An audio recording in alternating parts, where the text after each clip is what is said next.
Time. In situations where keeping track of the passage of time is important, the GM determines the time a task requires. The GM might use a different timescale depending on the context of the situation at hand.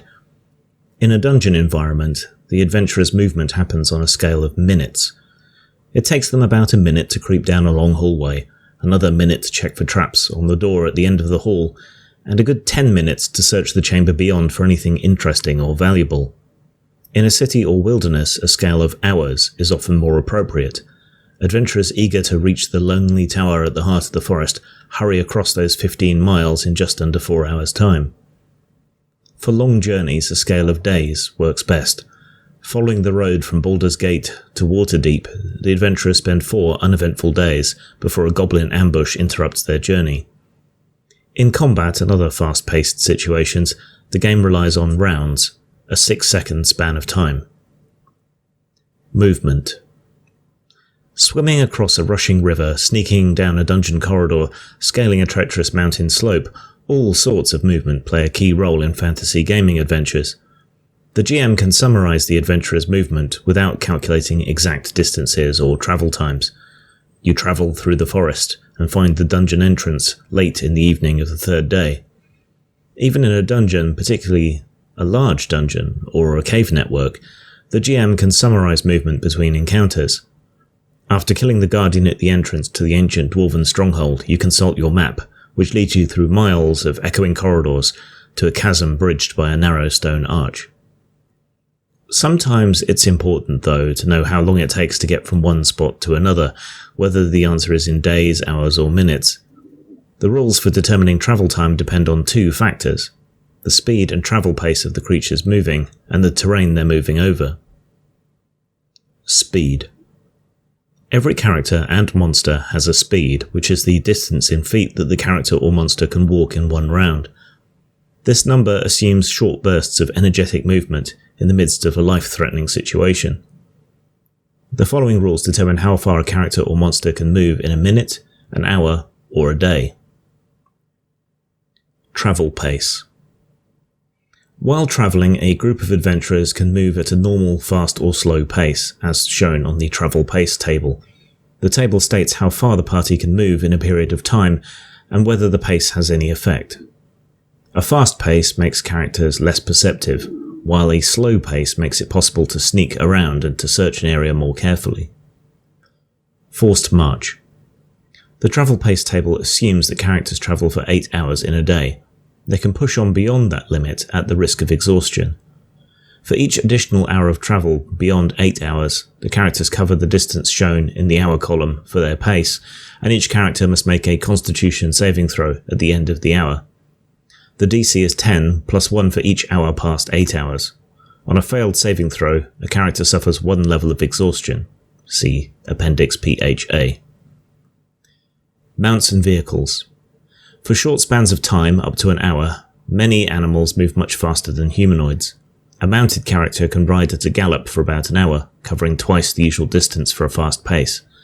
If fresh mounts are available every 8 to 10 miles, characters can cover larger distances at this pace, but this is very rare, except in densely populated areas.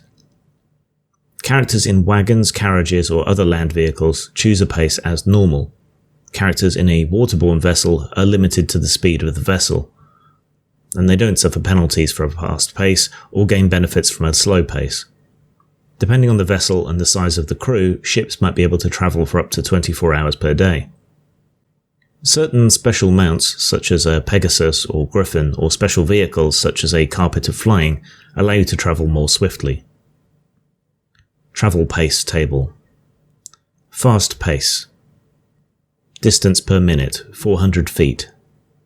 Distance per hour, 4 miles. Distance per day, 30 miles. Effect, -5 penalty to passive wisdom perception scores. Normal pace. 300 feet per minute, 3 miles per hour, 24 miles per day, no effect. Slow pace. 200 feet per minute, 2 miles per hour, 18 miles per day, able to use stealth. Difficult terrain. The travel speeds given in the travel pace table assume relatively simple terrain, roads, open plains, or clear dungeon corridors. But adventurers often face dense forests, deep swamps, rubble-filled ruins, steep mountains, and ice-covered ground, all considered difficult terrain. You move at half speed in difficult terrain. Moving 1 foot in difficult terrain costs 2 feet of speed, so you can cover only half the normal distance in a minute, an hour, or a day. Special types of movement. Movement through dangerous dungeons or wilderness areas often involves more than simply walking. Adventurers might have to climb, crawl, swim, or jump to get where they need to go. Climbing, swimming, and crawling. While climbing or swimming, each foot of movement costs 1 extra foot, 2 extra feet in difficult terrain, unless a creature has a climbing or swimming speed. At the GM's option, climbing a slippery vertical surface, or one with few handholds, requires a successful strength athletics check. Similarly, gaining any distance in rough water might require a successful strength athletics check. Jumping. Your strength determines how far you can jump. Long jump. When you make a long jump, you cover a number of feet up to your strength score if you move at least 10 feet on foot immediately before the jump. When you make a standing long jump, you can leap only half that distance. Either way, each foot you clear on the jump costs a foot of movement. This rule assumes that the height of your jump doesn't matter, such as a jump across a stream or chasm.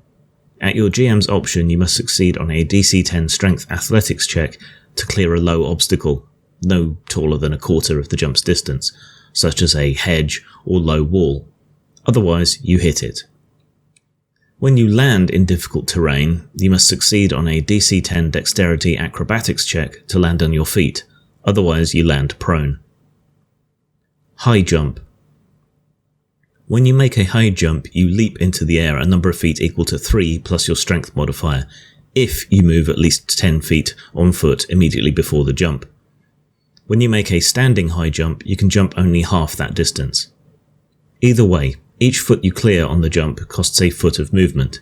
In some circumstances, your GM might allow you to make a strength athletics check to jump higher than you normally can. You can extend your arms half your height above yourself during the jump. Thus you can reach above you a distance equal to the height of the jump plus 1.5 times your height.